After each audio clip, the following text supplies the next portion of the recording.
paikonon galsa din 7.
gamah kaingot saong mipiho ibon sa TIKHOM tawid jong van magkaingot saong anang ay to din pagkait sita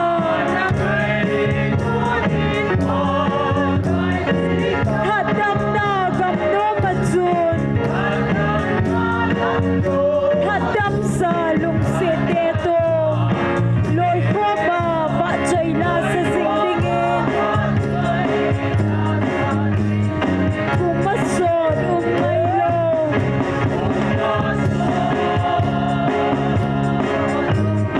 ipanag ang matsun amen kimgan hey umdalong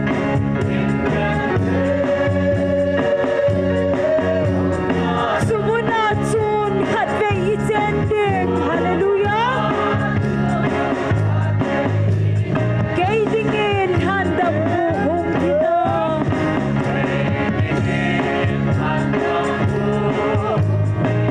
kalhagaw hudo na dingziin setim na lay setahin set na ko na pelgo ding bandam nom hoy taat sing sing dingin kumasod umngaylo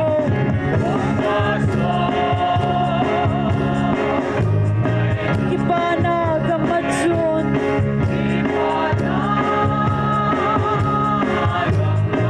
kimgantay umdalaw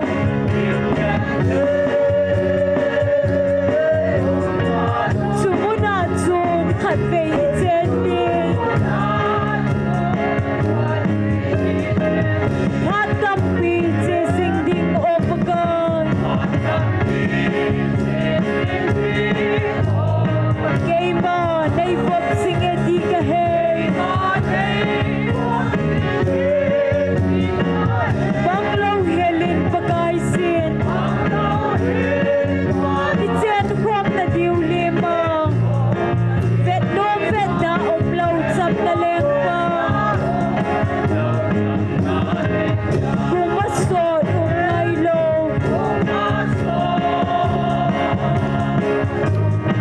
ipanag ang matsun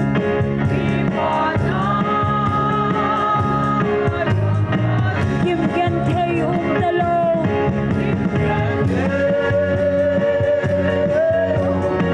sumunat sun hatbay itending sungkam nom sa nakupi at sun dilon heso gantay umdalaw ipanala sa singging sole nan kay sotading nunom singging sungkam inom at sun kumasod umngaylo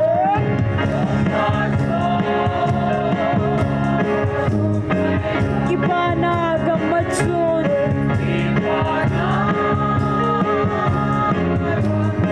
kimgantay umdalaw amen sumunat sun hatbay itending sungpan gamaw kaingot sa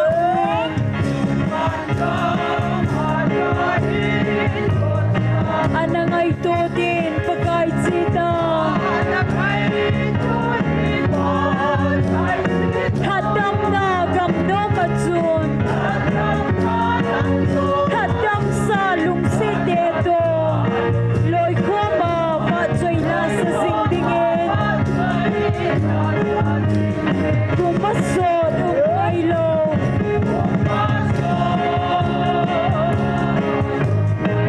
ipanag ang matsun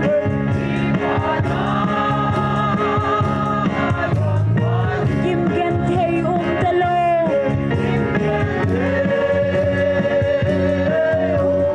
sumunat sun hatbay itending hallelujah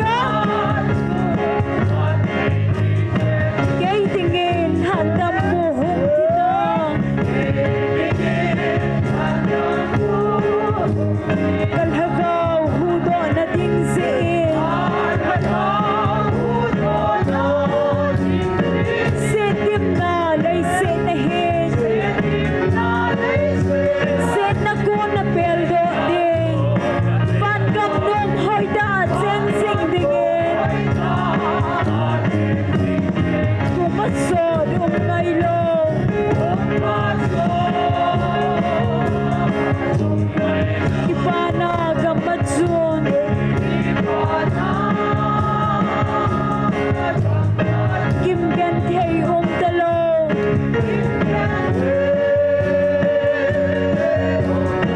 Sumunod sun at kay itendin.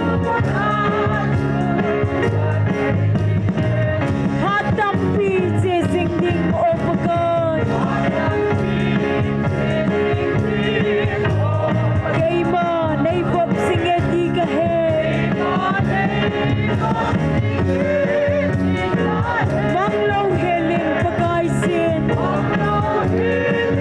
Itsen kwam na diw lima. Vet nong vet na umlaw sam na lengpa. Kumatsod ngaylaw.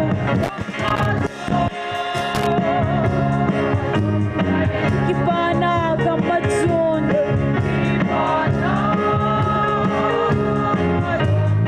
Kimgen hey talo.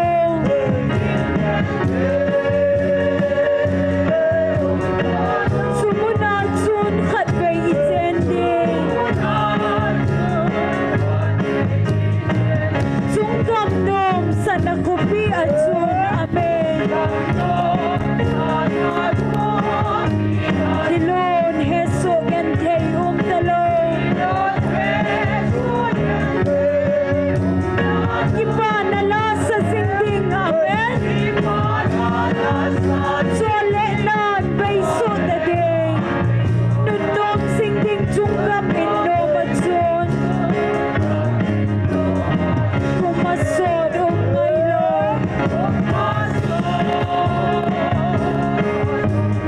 Ipana kamatsun.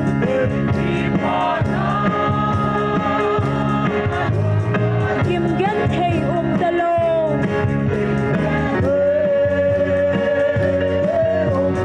Sumunod sun at kay itending. Sungkamnom sa nakupi at sun amen. Dilon heso gentay talo amen.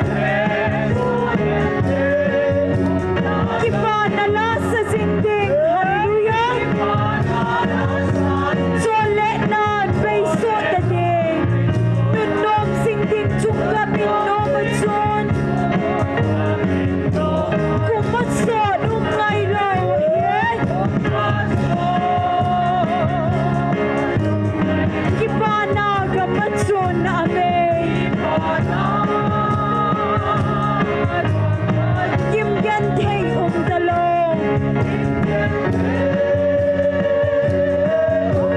Sumunod sun kat kay itending. Hatampi sisingding opagan. Kay ma naipop singeti kahe. Manglaw helin pagaisin. Itsen kwam na diw lima. Vet nong vet na umlaw sam na lengpa. Kumasod ngaylaw hallelujah. Ipana kamatsun.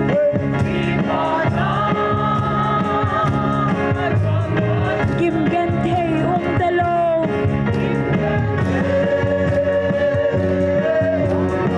Sumunod sun kat kay itending.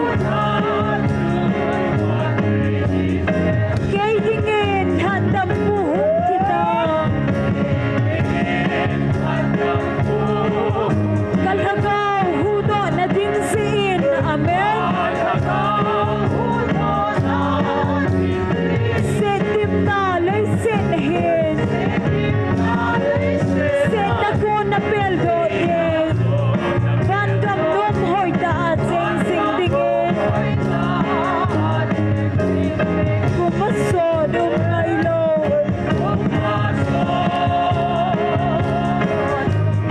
Kipana kamatsun.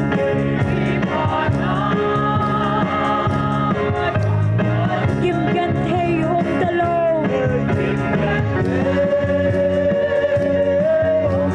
Sumunod sun at kay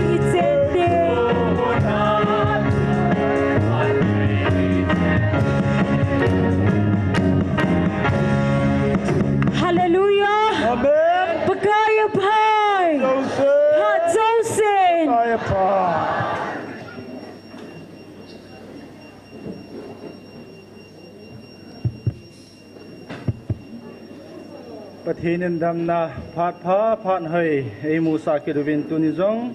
ki pa ta thanom ta ma wa chela ti ho sa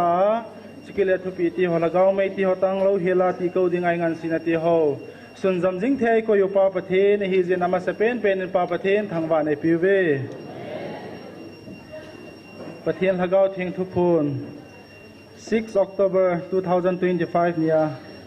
sang somko le nia pat somko le li chan chen sim le nge tu namau wa nang ho amasan chi tapo vinatin nal hon pi diu le namakai diu wa na chi na tin wa na pui diu Michael van til thanai ta tha ta namakai jing diu hitai tu ni nang ho van mi te nanung lai piu vin tu nin le ya mi ten mu sil le ki da le thet in na umu ve chuteng chule ki pa uvin wana hingjing hat chung nung pathin cha te hi ta ji uwa hi chi wa noi mi te no ho uwa na mu sit uwa na the diu mong a hi aji chu hi chi mi te hin a hepu ve ama ho pansa na le atil khawu ku diabol milhem chawei milung su chawei milung sung sumwa pui chawei pa lep hlana hate a hiwin tunia hin tir kho pau lungpuna khu na thet uwa na hot uwa na mudawa hi a hin hi chiteng khule ki pauvin van mi te na ki pa piuve ne het piuvin van til ho na hon piuvin na hon pi tengole hi chi atil siu van til gilo ho khun neng sit piu a hi bove aji chu tunin hi chi van noi mi te thele hon in umjong leu chun van mi te ki pa na le van mi ten a ki pa piu le athanu pi pe nu hingjing ha chungnung pathin cha te na hi tawe tunin kal hachanu chunga kalung hei na hi nang hon kal han ka cha te chunga zong nang ho kal han do ka cha te chunga zong phat theina kal hun sa tai thui sim do na te ho pathin bon sa wa dingin phat thei bu piu hen tuni ikiman cha na dingu program chom cha sim hana ne nge tunia tauna elam ke pi ding hi pastor seiboy hong hin tin pathin wa choila isa pi ding hi nu chinlam district headquarter nu the them abale nu chi chin ngathal hi tauna lam kai pa en phan hin la ting le a hin ko di hi chi chu tuni ikiman cha na dingu program chom lama khen sim la hin tin tuin tauna anane yutin pathin tuni chan ge ya jing tho jing thei ko yuwa ama wa choila sa jing thei ko zaluvin pathin ko ma ki pa thu se na hanane yuti aban le hichi ministry ading jong hin tun hin lungil te in tauna namang kinutin founder nu hin in sumi te hin chukile hichi ministry a mi choil ba hian lang elora na dam lo abui pi ho ho zo siding jong hin tuni hin ong ki khom lai muna hian lang online na hoi jong le lungil te hichi ministry ading hin tauna namang witin aban le hachate ni jong tang lo hela aptalung lunga anadam lo elo thila kawena su boi ho ataw pi jing no na hin ataw pi zo jing hon theina ding pathin ko ma tha ha na ta sal hagawa ha na na thum piute ibol thei suno hachate ni ding na taw kini tin chukile tuni program ti ho lol hing ta pathin ei ma pui wa i chei theina ding to hi cheng si hin taw na hanane utin taw chei na chu keiman nei tangi tuni bon chawin ana taw hute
Hallelujah, hallelujah. Kakipo be pana chane ngai lut naw nei lung si naw sim sian lo ke mo mi im gel ngai tu khelam piana phatna nang ma nei chanjal wa nang sunga ki pa thu ka sei na ti ho hin ka dei ka ngai ka hin thum ti ho hin na pan pi ngai cha ka thum na ka taw na ti ho za ka na ma nei san pi vin ti a hian chu ati san man tam tai la do na je jisu na me na khong taw kom ve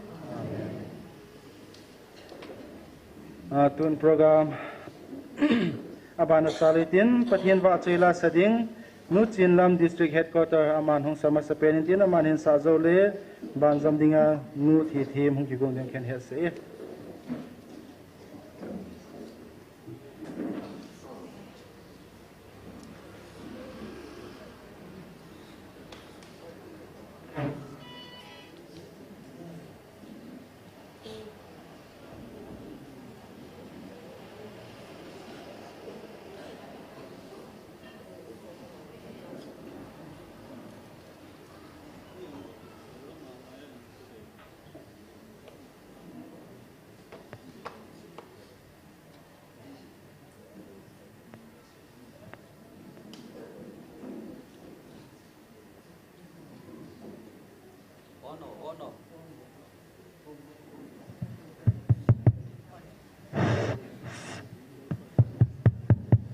Hallelujah. NIKHO pa dam naman ta may piu patin thang wenung hen lang patin wa choi la mi hon mi ngol bangin e mu jong le leng ji sui ne yo aman tam pe ni leng ji su ne ke dingin ading se ni ti la chin sangi ke pa ta in ana sa form chi okay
Long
kan jiwa dan patik.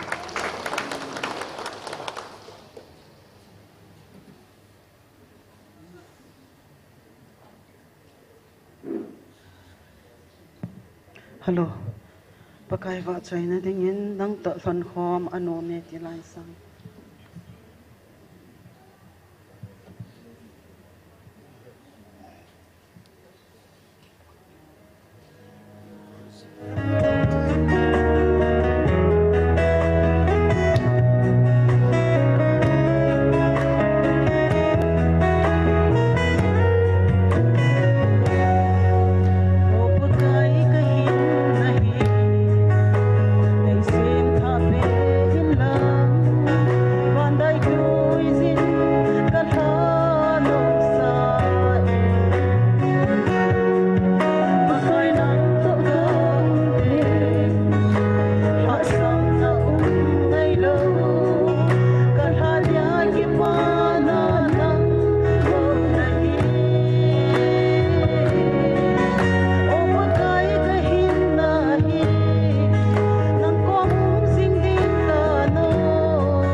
Pathin wa chela ASAPU nu chinlam district headquarter hi nu thi them amani chunga ki pa thui seven amani zalin pa pathin thangwa nei piuve twin program abana chalkinitin tunia tauna helam kp dingo pastor seiboy pathin phat theibo changpumin phat hin lain tin aman phat hin la sunga hi nu chi chin nga thaljong pathin wa chela sadinga hin kaudi tanti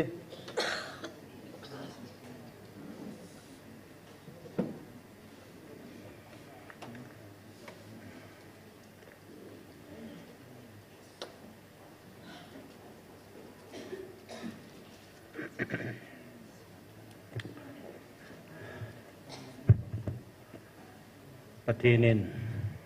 tuni nikolopi tak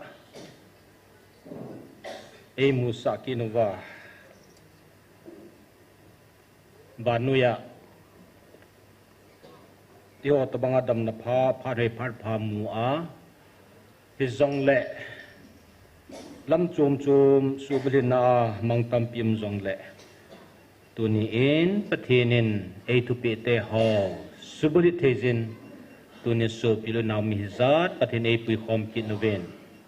no zo si mai kamun ka ki pa in no zo si zalen hingsing ha chunung pathin kan thang wa in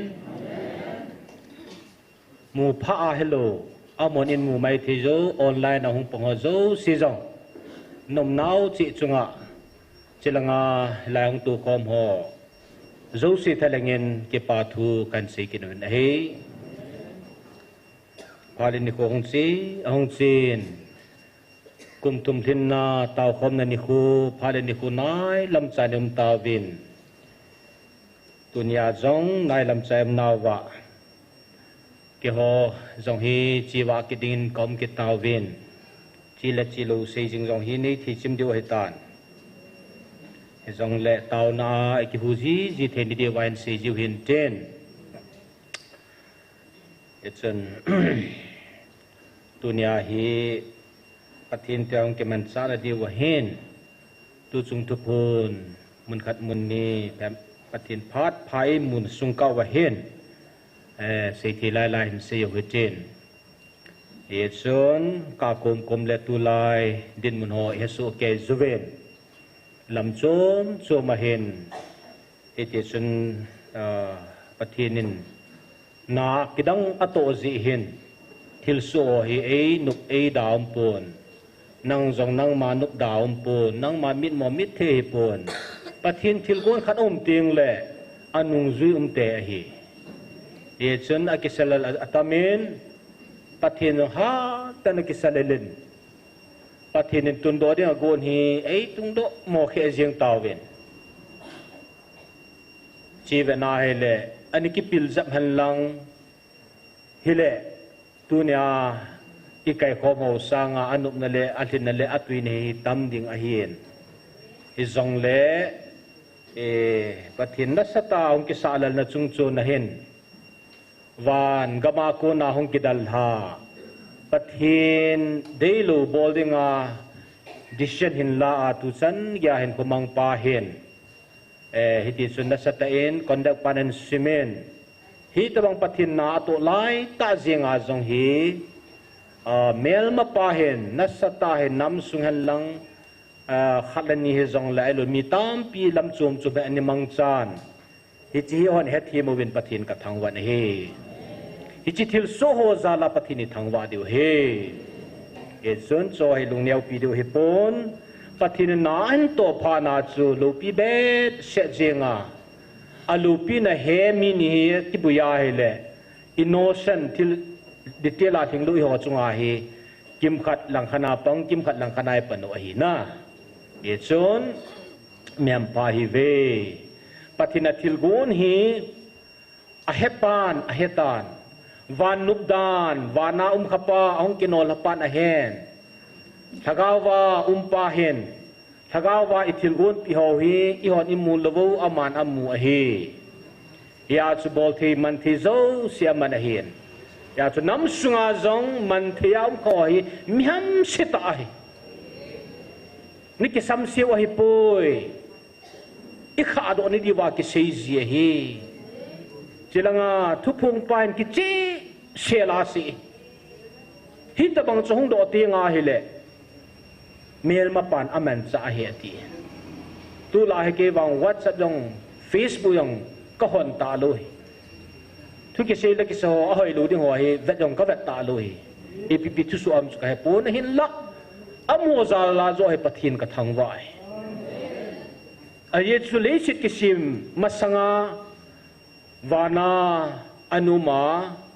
nang le ke pin masanga asanga past eternity anum satan su hen na chi na su tam piani ai wanga ai ho pathin zal le pathina kita na le pathin cha hin zal wa isa thi thu hin ya cho mai na sata ki sela hi Bible chang kan in siming ka te sam som ni la thum chang khat chang ni chang thum kai mun mo kom jong le chi ka sima kai mu pi ji khwa ku lai mu ni ha thoi a vel vela i mu swai hung lip nunga i mu kit khu ha a cho hi chi sunga hi chi Bible chang ho sam ja ka som thum la ko ho ave la kasima kalung thimalu na kai mu pi ji pakai chu kel ngoi china e ching pa hin ke ma la sampungi hi chalai sang hi ka vet na hel iu di mo nga ki sha ka la ji so di mo hi pakai kel ngoi china e ching pa mo hi a hi ewa ding kila autte ke wang kala je hina midang ahom poi ka tine pun very personal pathini ke ngoi chana I chinwa tu nai lai in chilu no so there are many reasons aji tampi hung lu thelung di uma aji tampi pathinan phit ni ma tu nai lai hung to thiu hi pathini ke ngoi chana I chinu so pathini kel ngoi chinai ching lo hian le tu na thu pu nai trong thu ngai ho hi zading le ki pu na thi ding yong yo khut na le thani na nai sai lo hi pathini vanli sit asim masanga na thakau wa hi ke ma to ni ki loi pe ke tai tia thilat li sit en sima khang asang hung chi a junior hi pathini an phun la hi an phun la na nam sunga jong aza thi lo ding tam pinum khatan ahi wanga ipizia tu nahi pathini za thi ham aji chu pathini nang la kia da ke ngoi chinai chin pathini thangwa ve hi za ske mala sampungi changi aman ham hing dum la ke ngoi ko den ei kul sa zin kiling lu hela tu na pangdunga e pui le hallelujah aman ham hing dum la kiang mui ko din ko sa zin kiliang lu helen piwe na pangdunga ai puile tiso pathina asu tunga ihon le ke halo pathin nam lan hin long ani ki het wa lo pathin asu tunga ai puile na ya chu ki man ke phona theding na nam sunga zin atia pathin an su tu le a tu na hi ho hi za hi pathinin Isu khomoin atu punga pang ding loi pathinin za chum man sa ding loi atau ding loi wa choi la sa ding loi tu ni wa choi la sa chu no ka sa dan chu pathin ka thang was no mo nga hen lalam ka ho zalin pathin thang ta phut be piu te silanga instrument langa hin khoi lo hoi vet nai le that sana to zing le sit chunga kha ta le ki pile ki sei hil lo dunga kan ngai to hina tabanga one square tabanga beautiful hoi mo hi pathin thil go na lo pin wa ni li set na ho lo tium lo de ichi pi bol pi hoi om lo ngan ham pha valun hon ham phanna ki pa na hi se chul thelo a he khil ho hin om lu ngana asil le den chachana khat jeng o hin tu chunga tu phonin thai mong zo po winati this hallelujah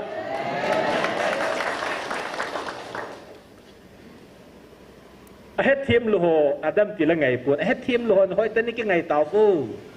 xây đi bồi hít thở bằng statement cái bộ ta nó din tê là vang xuân SONGPI I'm sorry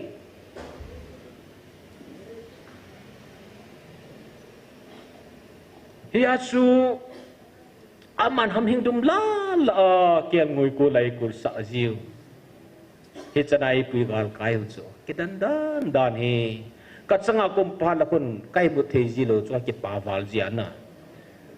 gel ka gel ji cho ke ong chalai muna khong sun the na lo ding chance atama tam nangin jong chance atama tam thu na za le asia na za na thei ding chance atama tam na thagau kama achi ding ki het na hin ko na man thei ding atama tam galatul hong ki pana jong hi cho zaman luwa thila jong ipan thi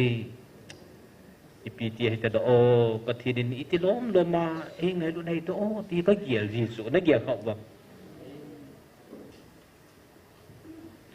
pakai jin khain ko akire do sakit jin ama min ko sa zalin lampi di zenga e puze hichi pathino inja tawin hile za chumin ema minu khat jang chu aminu hina dola hat pa jong atha sam pa jong mi het thi pa jong mi het thi lo pa jong nu jong lam chu ma hen kidam na le ki se sinal ki hiu tha tu na ding hi om da pu ne kin jong ka khop ti akatu ai mi ngol le mi ta dang tai lo ro dim lo ki de don bula azat za dong lu la de ya chu amoyong chance ka pi pun kyong chance ka pi nom pun ka don but pui na nang azong hi chu hi supite ho pakai sikin ko kile do sakit zin hitabang in the midst hitabang itu lai tawa jong chun pathini thu tham lu nei koi zubin in ko hen kile do sakit zin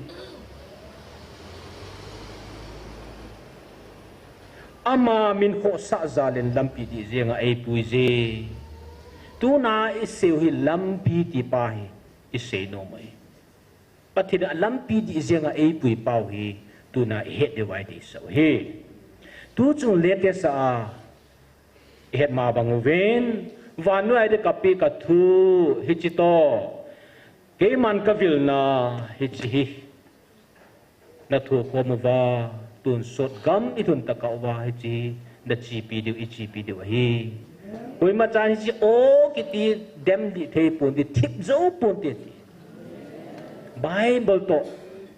bible khila among tau ve ati hu hung su ta bai tai pati chi te ni naman khom di wa hi na ki thu khom di wa hi ati sam sungain simnau soi chung chuna chilai tu pun hi cham chan ga lut ki no ten words khat na hin tu chung tu pun hi tarik izat hai 16 India dengan sumil thelo pen that's 15 agase iwa dengan sumil thelo nikolo pi 16 agase hallelujah ani ko hi pasal thang neu se chin sa pu te i ho no ke ji ngai 16 agas i ho denga nikolo pi ho la kha hi ti de he Dr. Hagin technique how to remember till ho iti memorize bol dam the technique so to apply bol the no 15 then 16 na ti pa ho ilung ti ma ko ji di tin china to phone chun ei ngai lu cheng thu ta lam pi a ho pi dinga thu ta lam pi a ho pi dinga to pa thin skiang ngo chana ei ching pa hi na in simu chu pa ka ja amma min ho sa zala lam pi di ti so tu chunga chalai ve le hon ei ngai lu chang thu ta lam pi a ho pi dinga ke ma ngai lu na ei ngai lu ho pi ding in ke ma ka hunge tu chunga hung hi ei ngai lu chang ati so pathin ta hi na masalanga pa na hi za chum ma za ta lo ding ho anakul ding ho za ta lo ding ho na kang vu lo ani tin hi ani sot zal thim heta chu hi ja chu tu chunga pathin hin e ngai lu cheng ho thu ta lampi a thu tia hele het sau hi thu chu pathin hi na he chi thu chu pathin ne chi thu chu na valu si thil zo se se ma a sim pa chu pathin hi a he he chi thu ta lampi pathin a lampi a ti nai ho pi ding a he ke ma ngai lu na e ngai lo ho pi ding ka nge de so ngai ke ma ngai lu na e ngai lo ho ti kel ka sa dan chu mi za ni sim chai ve tu chung tu su hi tu chung pathin kam chang thu ta hi mi zat ni sim la vai vel khat be he jong le ki pa me vel ni sim la ki pa me hi ji chun isim ji te nga hi le verse ka na he ka zan tu khwa ta ske ngai ke ma ngai lu na e ngai lo ti he ipiti na lawa avel vela ka chi so ke ma e ngai lo ke ma ngai lu na e ngai lo buildinga ho pidinga ke ma ka hunge ti so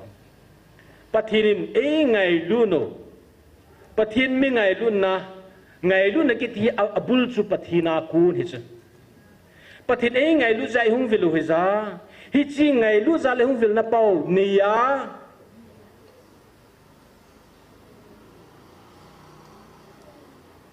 hi chi ne ya ta sana ho chu ho pidinga hung ke ti su tu chunga helaya o jadi ngai hung nau hi ipijam da ngai lun hi so iso pite hong gandang dang ako gamla ta alak san alak of rupees and su mangwa hung chu piji ha ngai lun he so kem kom na khulang pe ya piranga kong ham til ngai lun he so pat hi chu ya ko nam da pathina ku ne hin hi chi ngai lun na pathina kun pa ngai lun na nei ho ke ma ngai lun na a e ngai lu ho ti so pathinin ngai lun na e piu hi chi e piu ngai lu na chun hen man cha ki na pathin in bel pathin ngai lu na ile nei ki cho no nei lung sit ma sa ai pot kin ka lung sit ma sa he ti so bible a tu na lam chum be khana ka za kha lu ka za kha lu so ke man ka ngai lu na e ngai lu ho ti so ngai lu hin nang yong na nei the yong hi lo kui ma cha nei the lo pathina kun hi che pathina kun ngai lu chu nang na kila pha na chu hi che ngai lu na alit na neu chu thil chu na nei kham khama chu pathin ile ngai lu ki do wa hi che ngai lu na nei ho chu yung ko mo wa hi che ho chu a ho pi ringa pathin ho he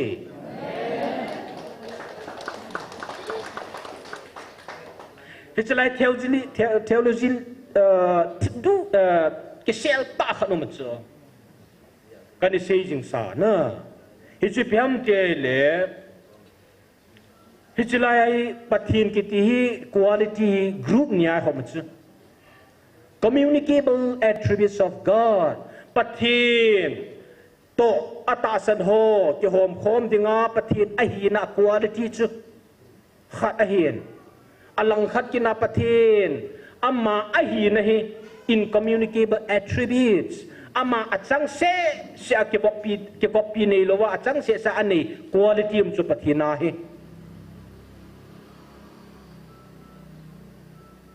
hi chu satan jong aman the hi lo mi jong aman the hi lo khat leong kan sei sai at pathina chang sia aman the ho chu hing jing hat chung nu pathin kit ho chu alpha omega kit ho chu hijibo hijo chu pathin bo sen a sei the pathin bo set ane satan no nei thilu nang lakin no nei thilu hingjing ha chung nung kit ho tun so naum ding a hingjing ai lo la alpha omega kit ho chu tampi ke se le tampi ma hin ipadu de hin example kan lai hiji chu pathin to ki kop lo ama bo incommunicable aman mi dak api son thelo nangin nakila thelo only God pathin bo set ani quality chu hiji group khada hi whereas alang khana pathina kun mama pathina anni in zong ini dinga id is also communicable attributes kit which you can communicate, which you can track, which we can possess. Ehon ilate ini ti pathin to share ini kom dio. It's also communicable attributes. It's also pem tile love ngai luna holiness kit ho. I love wahele til tampio men. Isi la tampi dehin hilai la ngai luna patu ga la do no mo hi. He has to incommunicable to God to that leuhan. Sam sa som tum la ku na ho say to. God is all knowing till so say to Satan till so say hello. All knowing till so say to only God himself amabo hina. Wei machan till so say hello including Satan. Satan so till so say hello pi. Till those see about Halo P, till those ball pa, till those chunga tuni by home, omnipresence, omnipotence, knowing all God, knowing all things, till those hepa, both hepa, healthy pa. It's to patin amabo sen to incommunicable attributes of God. He actually hunki punting ah hilahan, kay hing zung hatung na pau patin kahi anti tingai le. Satan hon helai ke pung Satan ati tiu chu hinai sari Satan hi chu akama pot heloi. It's a divine name. Pathin minahi. Pathin bu senaman ti hi asla kum thum wa lung ke pung ta he khan thei lo chu pathin hen amo cha hu pi thei ta lo hi. Ei ngai lu chang ho ti na chu ka o za ai ngai lu chang ho hu pi nga ke ma hung ka hi. Cái man các ngày luôn là ngày lo ati suy ham communicable pathin to ki share the pathin này ta ba mai ho cho anh này đi ngày hết để su ngày luôn là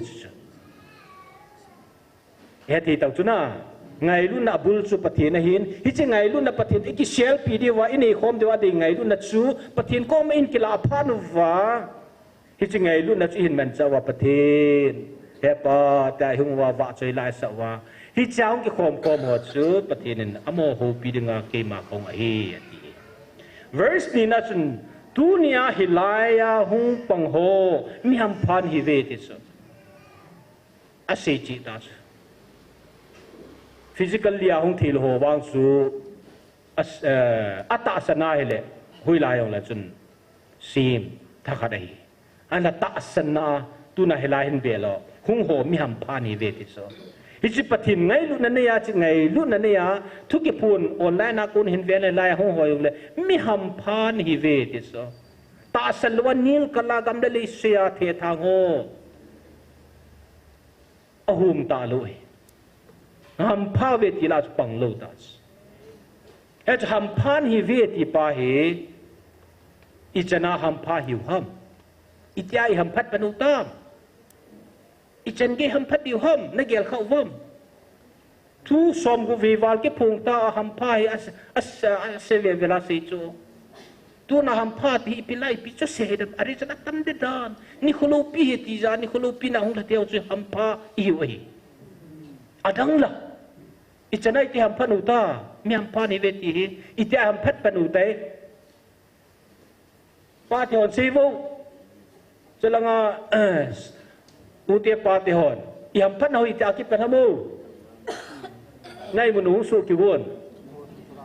ham phat te sa moi mun kun hu tam ka hen no kan do i ti ham phan au ki pa hi tam se vo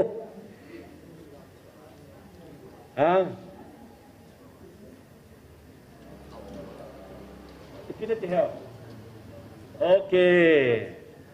ham phan au hi kum thum lang sing tai ti khat be piu te adang la ingel thu mo kan ka do na lai he ta sa thang ne i ham phan au ta ki pa mo kam okay siap jila pa na ki pa nei tai na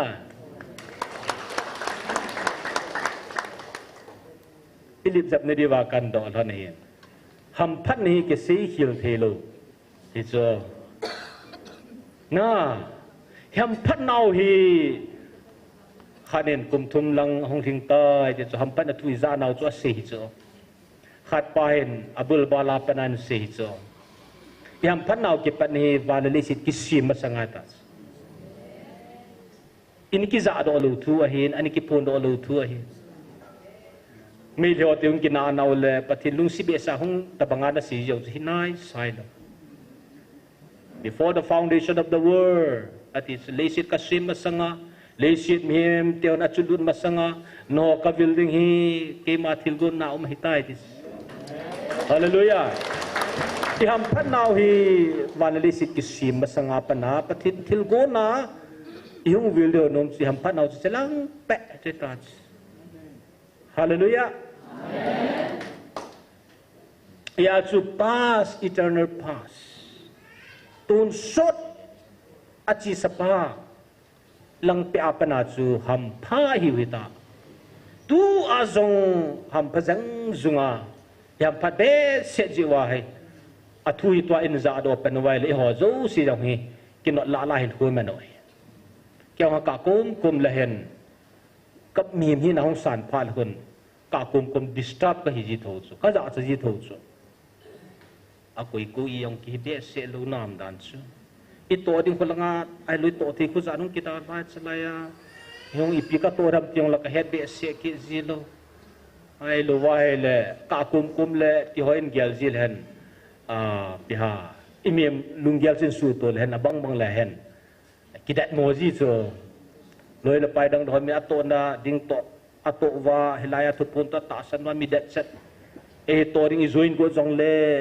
pathinin mun khat neu khanai pan sa le kanu to kheu ji so na yong na to the ka tong na chum tan ti wanga chu pathina lampi hi ki bol la chun lunghan na khat khan ta ka ti ji thang thun jong le nga di lo thang ki pa nga di le ta ki mo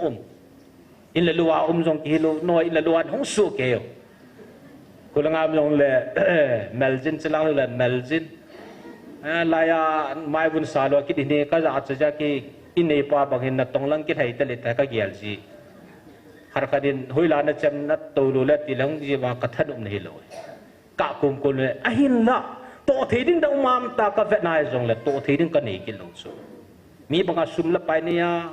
mi ki thu pi the ding la ki hi ket lo na bol the ding ka vet nai le pathini athu neu khat sei dinga e gun kit pa yong chu chang chu a ki sei ki lo le bol diong adang ki lo na ya chu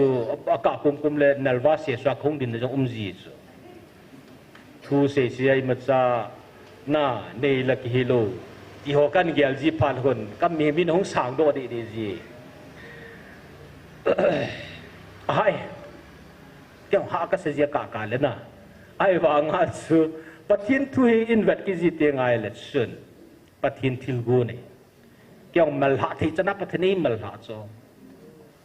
cái kiểu về nó zo siêu en pu pe san gya cái số đấy là zero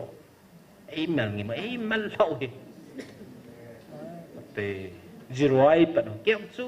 hoi lang ka ti le wa pathin ai ngim sel je cái số đấy ka mi na ka pu ro go la pathin thu ki tu ji lo ka bol thei cho ke jo to thi ka no hau cho ka bol go la pathin nom ji lo nai mal hai koi la ji cho hei chu nang kiu hi pun atam zon chin tu ai hiya su tu nya hilaya hung pang ho miam pha ni ve a ji chu ni lo pita namu dingu a hi pathin ni lo pita bol ni ho chu 16 august so na van gam chana ke ma to ke hon lut khom ding easy over the reason, the purpose behind of that vegetation. But he needs like who will now 16 years chu and say the ola khatsu to hen sim laus. Van gama ke ma to kilon lu khom ding hi zi uven naman thai diu kapal pois. Our end goal, ilhu na di end goal lu igolo final destination chu van gam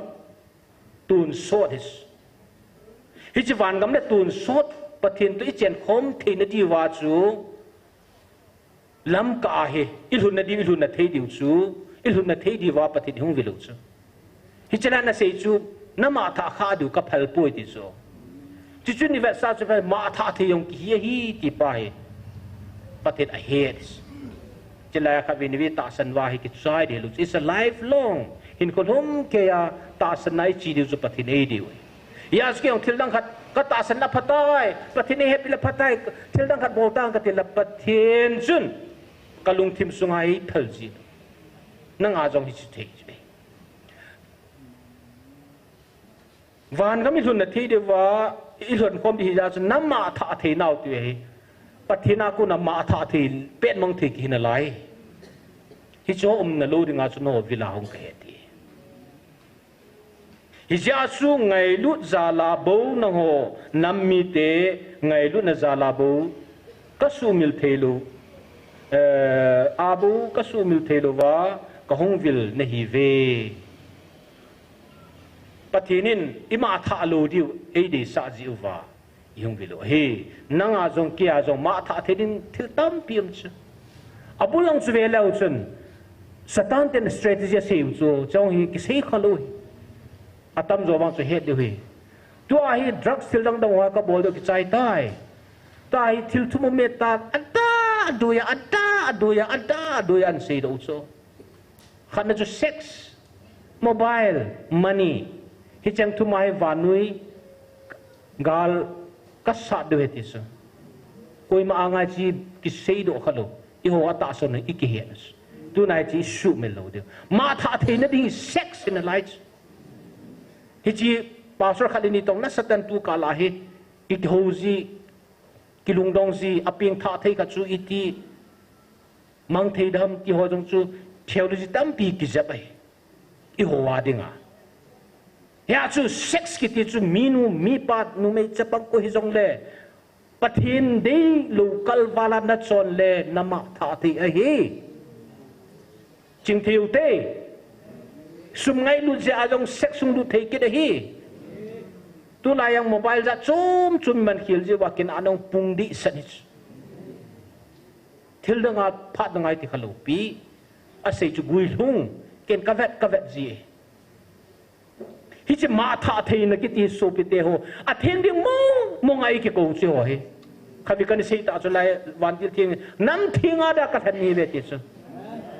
a thinga ding ki ti chu sex sa yong thin ni ti na hi suma jong mobile che ho wa jong pathin dei boy man thei lo wa hele ya dinga ma tha na the hi chu hom lo ne dinga chu pathin kong vil ji ni ve verse tum na hen na ho ki ka a khet hil na omi ho ki kong khet hil na omi hi chi khet hil na pa chu ma tha thein ho la khat hi ki za chu pathin hen yung su tu ji wa ata san hi jong la neo ne wa mi na khet hil no chu tu a hi hong ji hi jong chu ni kholo pi ho la khat hi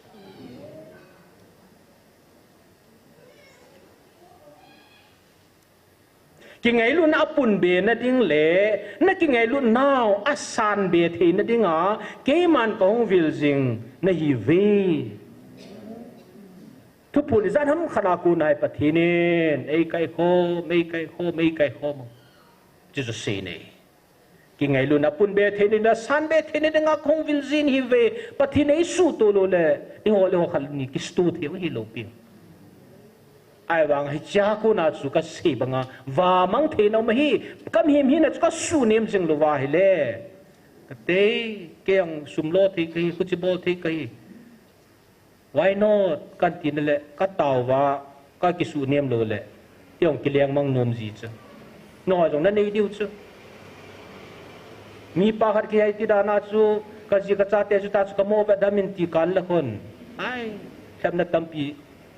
ki tu ji hi chung chuna in ho se ho in dem ho chun ai tu ki thon hodan se le chun thu me ding chu nai chai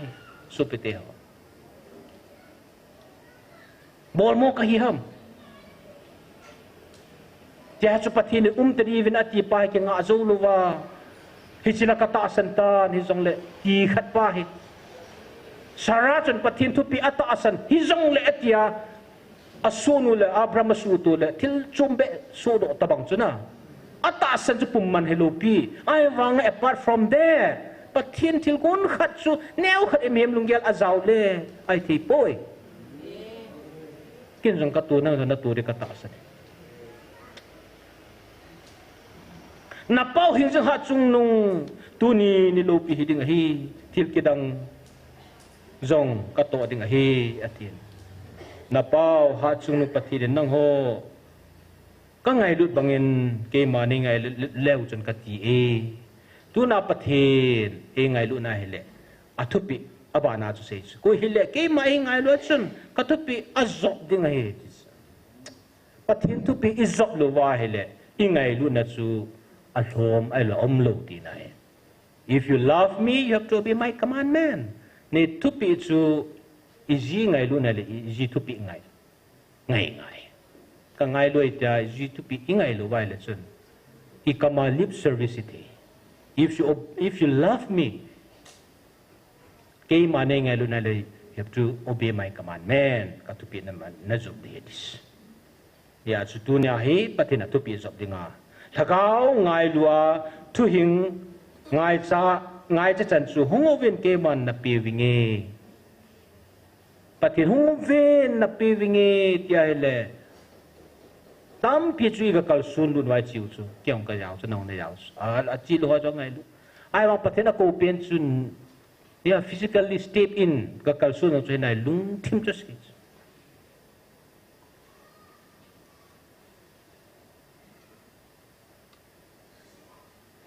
Hije chun tu ni khulu pi atin point khat de ni le thumi kang chalin sei ta dinge khanna chun verse 5 na siwa na hele chini chun pathin thilo pi bo tu tam pi hola su point khalen hin sei kate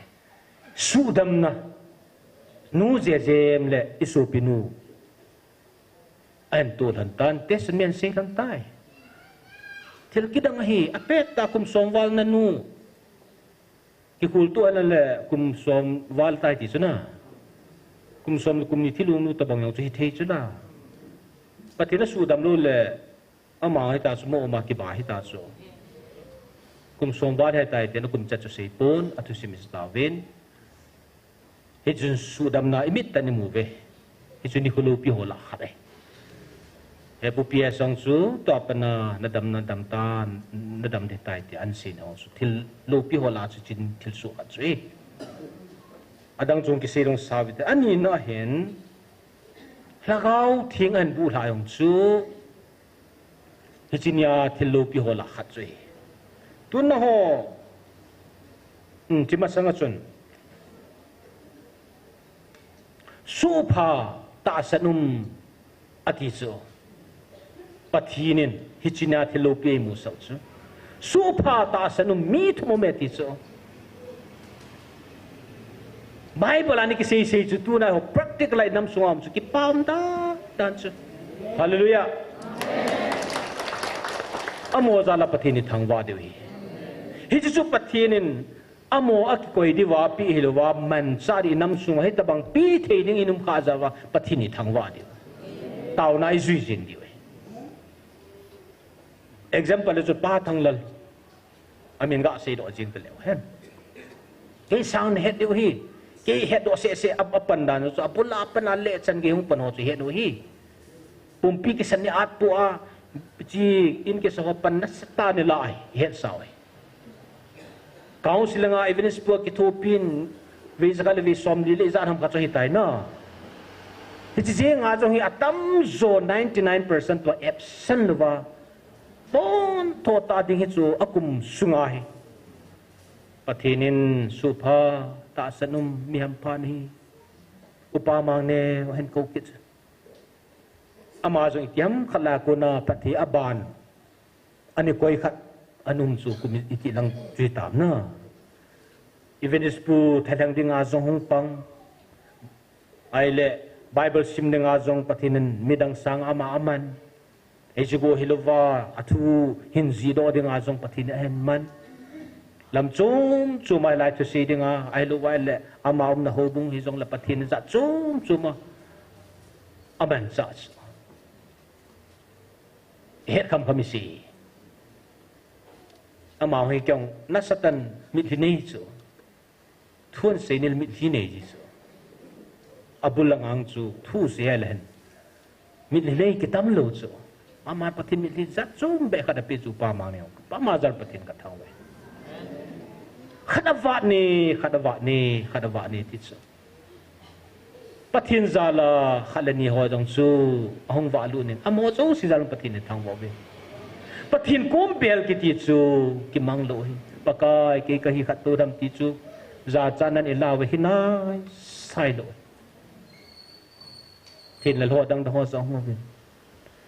kita asan thia ke yong hi ka hi khat dam ta amin ato kham chu alung thima ko ya kyang hu thima pang ka hi ti a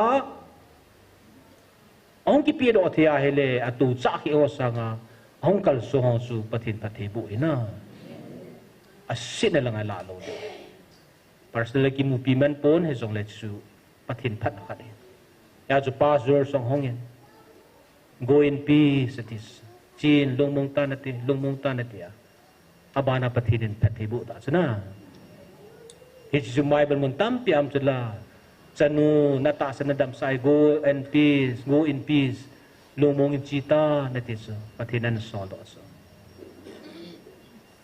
cha chun in nei pu hong do tan jan la yang chun amana attest mi hal khat se ya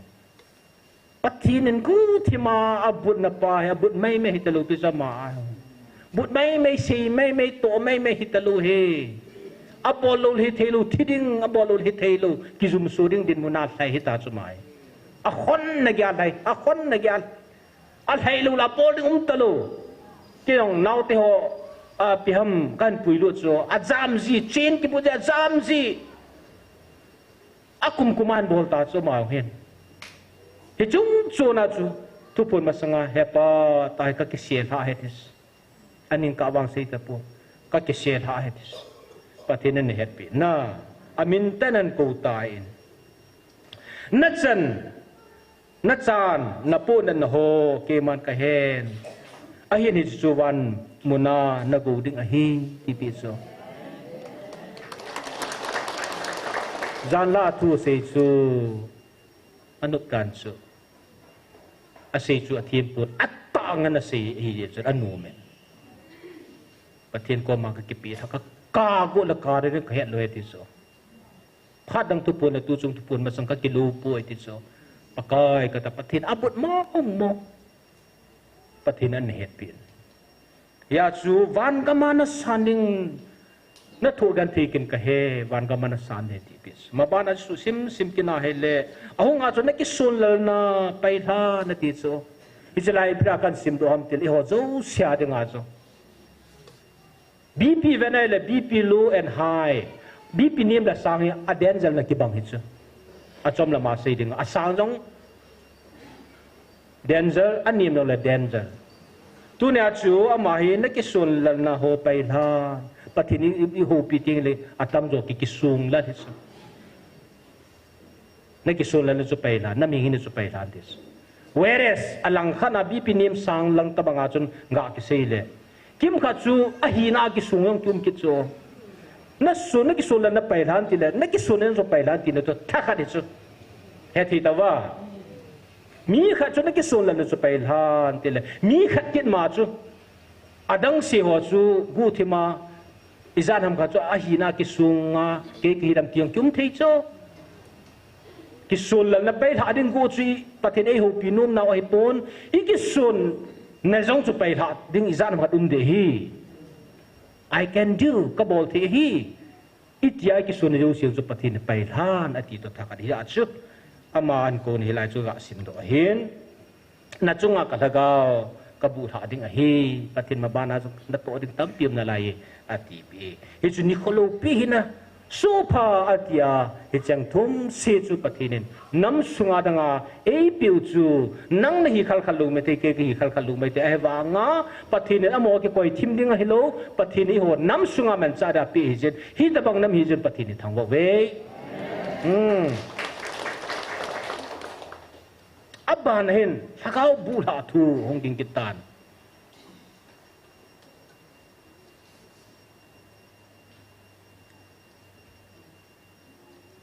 tu tu nang ho mitin chunga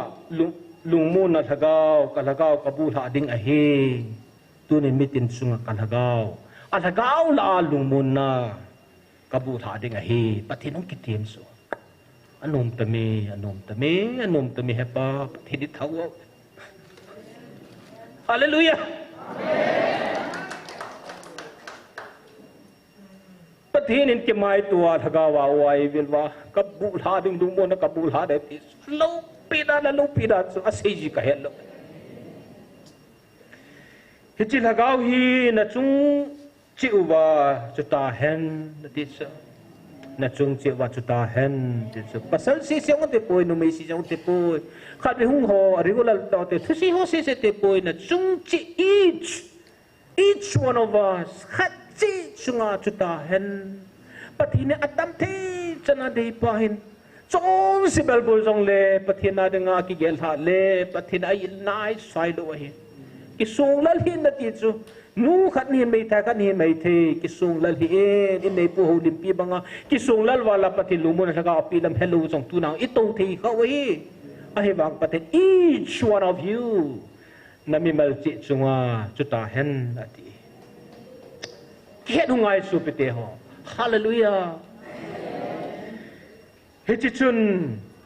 ti chu a subject to se kom del lumuna thagao chun. Hichi lumuna thagao chun natin piwin tin ati chun. Lumuna thagao ni ho 18 pidi wa hi. Nho piwin te atis. Ya na upumang ne wan se. Nikata ma se chu. Pathin hichi thu pon jo kon ka Bible sima za chu me di chu. Pathin e ho pino za chom chu kom ka feel chu. Pathin na do luan na kyo pilo lawang na feel lo de ai wang pathin la sei ta chu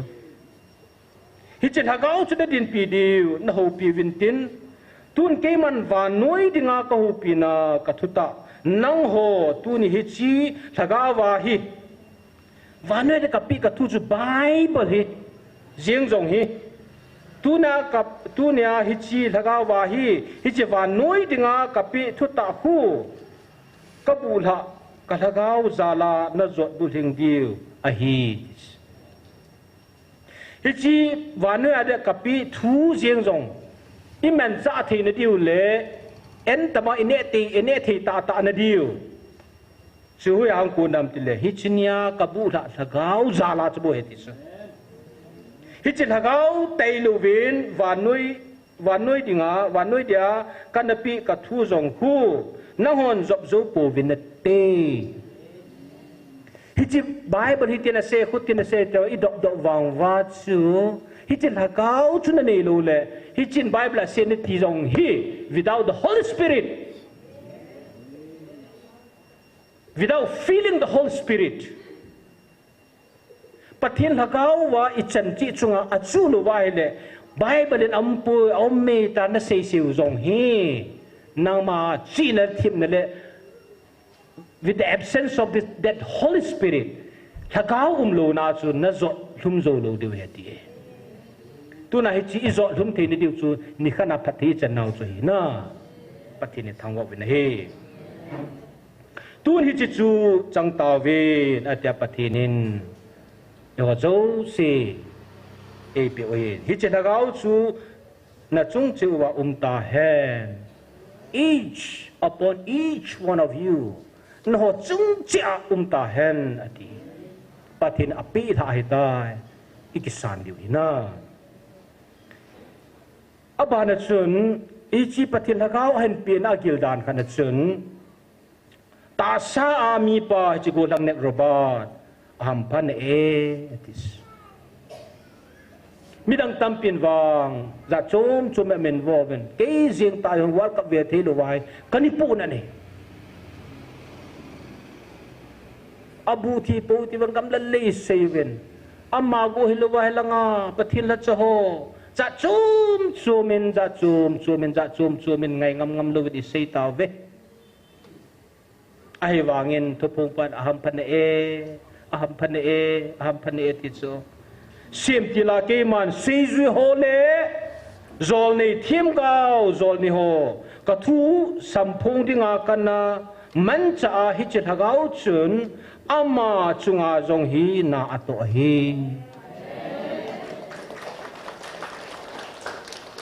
alum de du aki zong do le du te a mi tampin a sei si wanga pathinin sim tila sei jui te ho le zol nei thim gau te ho kaniman sa a kam man sa a zol ni ho pathin thu ke ma kam sang sampuna kaniman sa na thagau mama the same spirit hi chi thagau mama achu ngai na ka to hi atich hi chi thim bible hi thim gau the ma ko na hung hi tian na sei thei luwa hi le so also hi chalai ke phung pa robot hin mang chapa hi satan category na sei thei lu hi if you have a guts pathin thu wang hi thim gau le pathin kam chang hi poi na ti lawang chun okay na sei the hi tu na bible le pathin thu hi ngai na ti thei po po wa le chi hung ki ji do pa chu le hi chi golang nek robot chunga hung ki phung thagau khana hi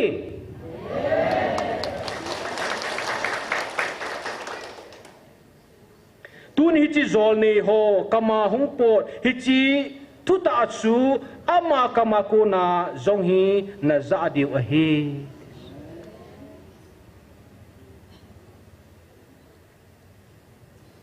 ahin zol nei khang mim khanga mihim ke man sa thu ke za khanga hi tapui na ti diu a hin ahin hi chi hi ke ma ko na na za o hi hi chi thagau zol nei na pujuwa na lang sap sa o hi chi o le hi chi mi hing kama hung po do thu ho chu tu nin zong hi chi hung po do hi chi ma cho hi bo vre thiam ga ho kama hung po do pa de tu na na zau tarik som lu kum na ni zau o chu hi chi lagau a ko na hung po do ma cho hi atis bible chu pathin tu na ti the tu na hung ki phung do kama hung do yong hi chi lagau ma cho hin hi chi chu tu na chi na reject thia hi le bible jong hi chi na nang ma chi na chun zo thung zo po na te ati Old Testament na Bible ki sai tai ta ta san phe phan omen New Testament jong he ti khat omen ka se jing sai he cha ho loi chun Bible to ki to poi thu pon ti hin pathin in extension ai pi ken wa he chip ma he ti hin til thum ki san the vai le van ngam bilun de ti sa se ke se poi he thi ta wa apa cha thagau ting ta bang ta cha ai wang chilang cho hi ka ti choi pon pathin hin some believers and their faith in Old Testament na pathin na se ki chai tai New Testament is not included Deloitte amen okay both New Testament Old Testament Deloitte amen both New Testament ki se lo wai le pathin na ko ni poi kya kha cha ke tu la ya so ho la na ai wanga cho pathin hen hi chi na pan na la thia hele tu naw ki phung spirit same spirit ati cha atu tele pathina kam chang to tu chungai ki phun howi na chi pi de ti chu pathini chu nikholo pi ta anya chu ei phun no pi hi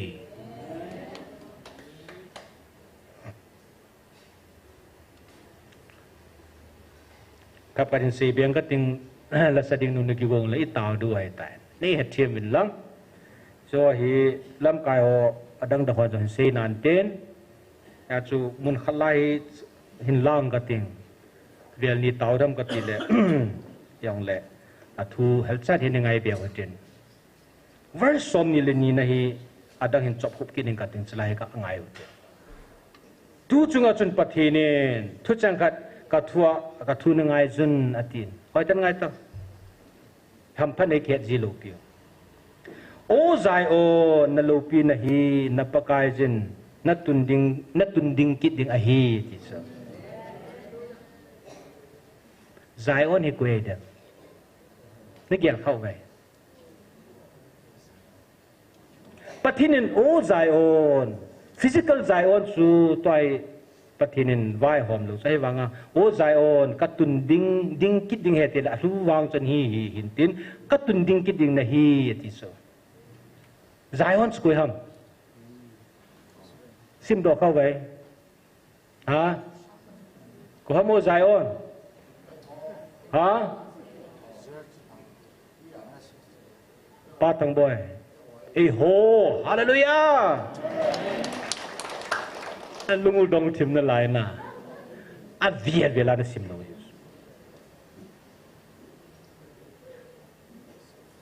pathin zion tai ko joy ho hi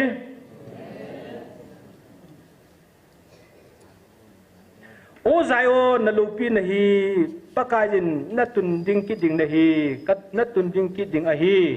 hi chin nammi te ka o za ho chunga hi zion mol chu ki tung do ki ding a hi ti chu hallelujah zion chunga o ka nammi te ka o za ho chunga hi zion mol chu ki tung do ki ding a hi ti e ho chunga hi pathin zion chu tun do ki ding hi zion thunei na to chu koi ham ama chu leng lo pi ha chung nung thu dia awai home thu tenji thu dia awai home thu tenji nam khan nam phat ki ka jong gal su sa the len sa the cham na jong len sa the khuvel nam tin chitin chunga thu ne ya lal to na to vai home ti se hi cha ama chu he Zion tung do a Zion chunga vai hom ding thu nei ding pa chu leng lo pi ha chung nu thu dia vai hom le thu ten ji nam la nam kha jong cham nang koi the ga jong su sa the khuwela nam tin chi tin chunga jong thu ne ya lal to na to vai hom thiu crazy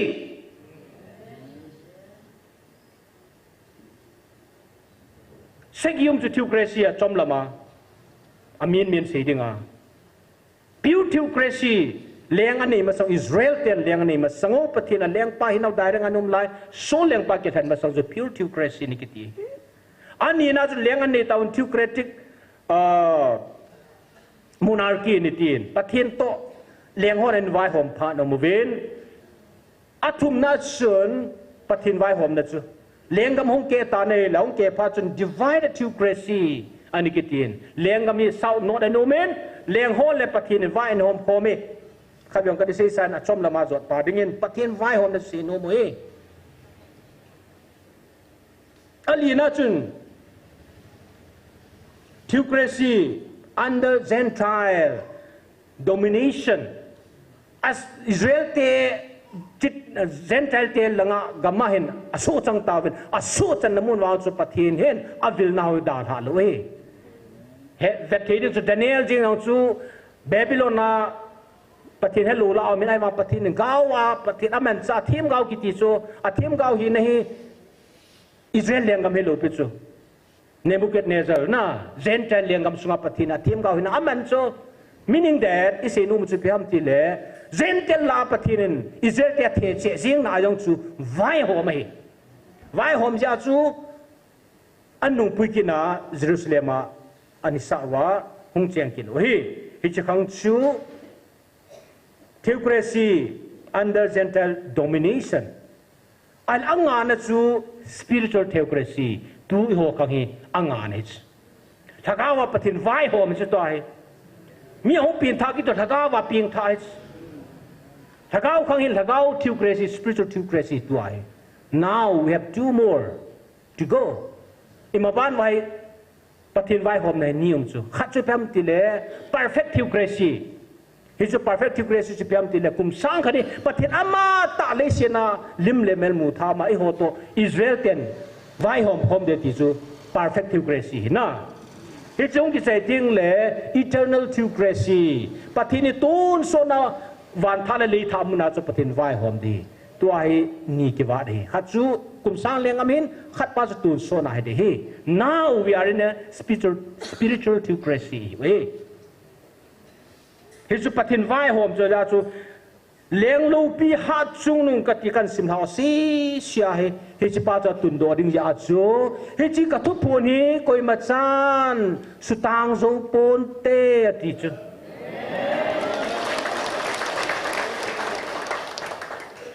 a he chen lu je wa mang cha pan man cha ya he twai thip luwa se se hin ka sa cha pi da ni ka dong si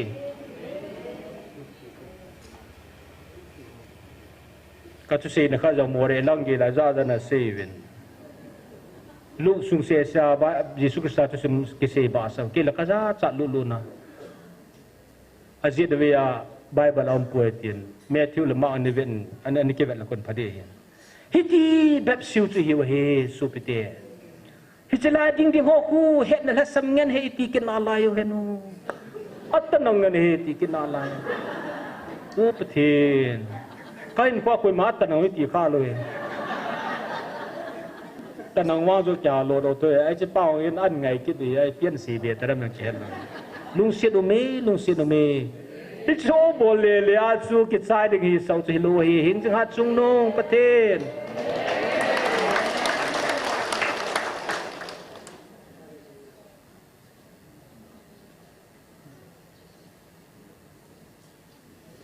ama chun vai hom de hi thu di le thu ta abu bo angai kho a leng la lal atun so na leng ati cha tun so na leng hi chi tun so na leng pa su ipit yai mo tu nai chinan ki sewan nang ni vet hulan do de dan hi cha vai hom ni pa tu so na leng ni chi leng pa su ko ha Giêsu asi khamet mono ve nai wangin na sin hi ve tu so na leng na pau ti so yêu pa na je Giêsu ti so aman na pau na je Giêsu he ti so mi a pi lo chu me yêu an na pau ti so yêu va he chu me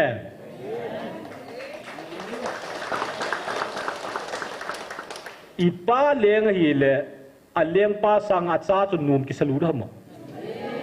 ke la ka than ui banga a leng hi sang a cha hi ding chu num so men na pau ke ti le pa ke ni ko lo pia te bang ni ko lo pi chu hin na he naw hi e ha mu chen lo chu hin ten hi chi zai on ka tun do mo la chu to ding a hi ti sa a to ding pa na pau Nazareth Giêsu hadis hallelujah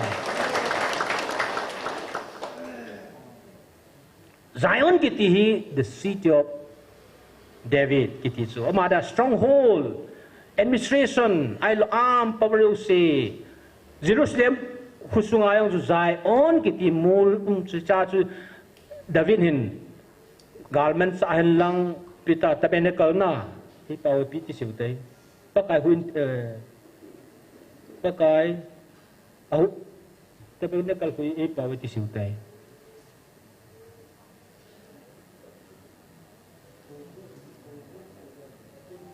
patien thing khung na patien thing khung akwai na mun chu Zion pat ichin nasata hi amon Zion kiti hi Israel ten nasata again sang cho hin he just symbolic meaning it so the city of David stronghold of Zion he chala chi pp mam ti study bola jon tu na ka sei siang lo lo thi na second Samuel la hona mu de he bunga to ten la bungup sungai mu de he just Zion kiti so Jerusalem pumpi sungai a Zion mai ta chu pathin chen at the dwelling place of God pathin chen na momong hi pun tabernacle ki koi namun pathin thing khung ki koi na David stronghold mun hi avai home namun hi chulai chu dwelling place of God Zion ke sai hi chana symbolize phem te le pathin chen namun hin pathin vai home namun pathin ki hung namun hi pathin tu kitim na akhan tu namun chu hi Zion ke ti chu pharong ki chai go ja chu Zion ke ti ka ha min pha zo lo hitan ya chu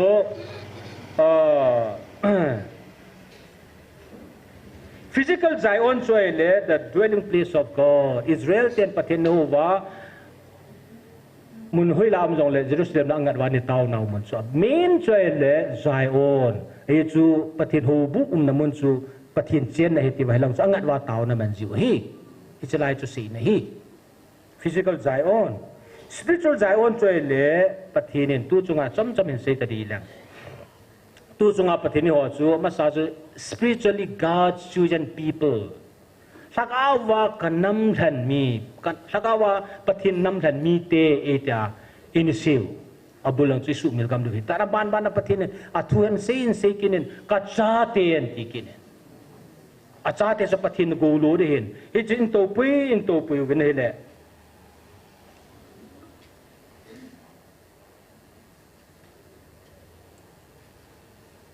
latest zane dung tu phona chu hui na hun ke ma ka cheng pui ke ma chen chu hui lai tia na ho ta sa ata san ho sunga ka chen he so ka chen lu na kun hong po do ven ke man ho ka chen hi tai ti so hi chi ho chen pha na thu hina upgrade an to bol pai ti follow thi ngai su pite hi chu theology ki ti chu a beginning a bula chi pian sia ta ko in pui waya cho bulanga cho lampi thu ta lampi a ho pi ding ati pa chu i chi nau lampi pathi in pui nau lampi Israel ten isima ko na kanana zu nau lampi i wa dang thaga wa i chi nau lampi pathin hui la chu thaga wa kanam hlen tia hui la chu ka cha ten tia apa na ka huin thiang ka chen he tia tu na hi zai on hi cha chu vai hom ding chen chu in phawai he thi wa a zai on chu kom tile nang le ki ho yu hi ti chu in ten pat ong lin tai chu hi chan chu ngau hi ten sei hel sei walu me le ki ngai da mu hi ten ke thi mu ten la sading nuin hong ding do pe la nu chi chinin wa choi lai sa piu han lang an sa chai ting le tau khom na gul khadi man wa hi le a chai ni pastor mang boyen tao chạy nên này bị vấn tin tu này đi ngài paro chạy hong hiền trên ông chỉ có dừng lại ra in su melody viên tao na poyang kan phun bay ngal ding an sa chạy tiếng để tao này mình điều he tu này tao na điều wa hen til tu su la su ding anh he inam sung wa pathin allo hi ji chun thi na man na ki hal na za chum na ome hi ja chu nam dang te to ki ka lau tau na mang ho ten i ho sung ka la e ki mu khiang na ho jong tau nan gel do ten chi te ni chi he na thu su la so hi ho in ho nam sung za dang nam dang to ani na pathin vil na kam chang ta san ho mun chuma de li hoi lang langa jong omen hi chilai jong omen gen thin ha san thu jong omen hi cho zo sia ding anina athum na hin UPSC exam means to la hin hang ta tampi phebe pi ho nam sungai omen hi choyong chu chi point thumari chu taw na man de he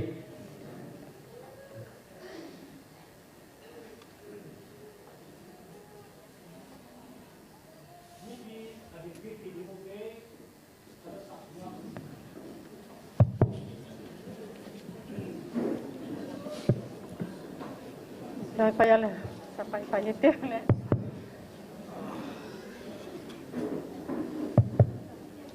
Hello masa penin tu ni program go tu in nei pan de sak taka lasana di pan pe je nama tong le pathian ko ki pa tho ka gen hi ba pathian pan na ding in Daniel miginom te malaya mi masate ginom dal hang sandan pathian pan na line sawange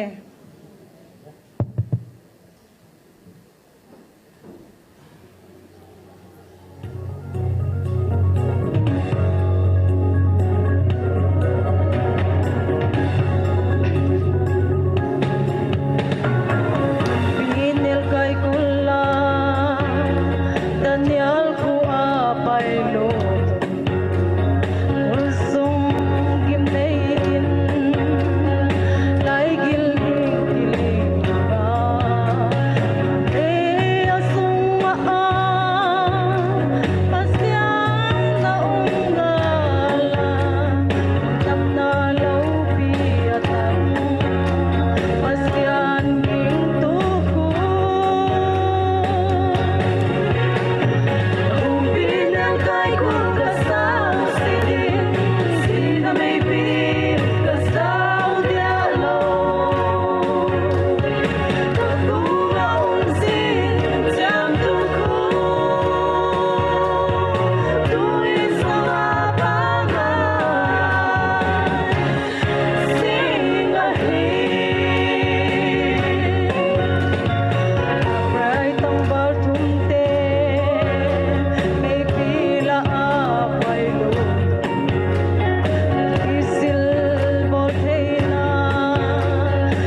lang pat bon mo din mal SONGPI ta he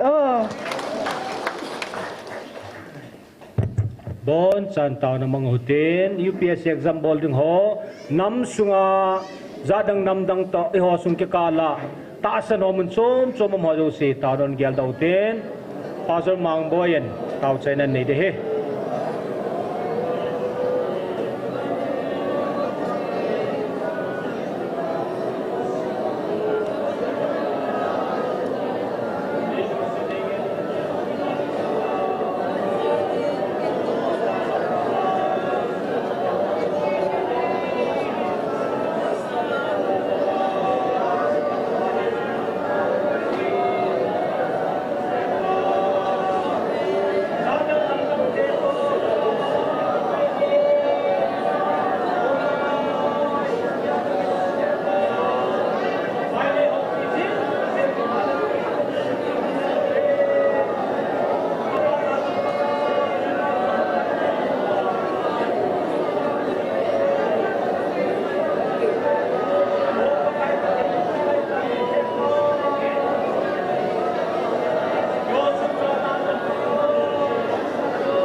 Kataw na ay saan pizeng uhingzing ay ngay lu kapaw putin e pan sa teho. Nang manito pedung ziva tunia zong lagaw may TIKHOMN karpram ho pana tu acay sen gay zong. Boy na imasam luwa say thid nga ne koy ta zalovin namin lo pisang takan thang ba bne hey.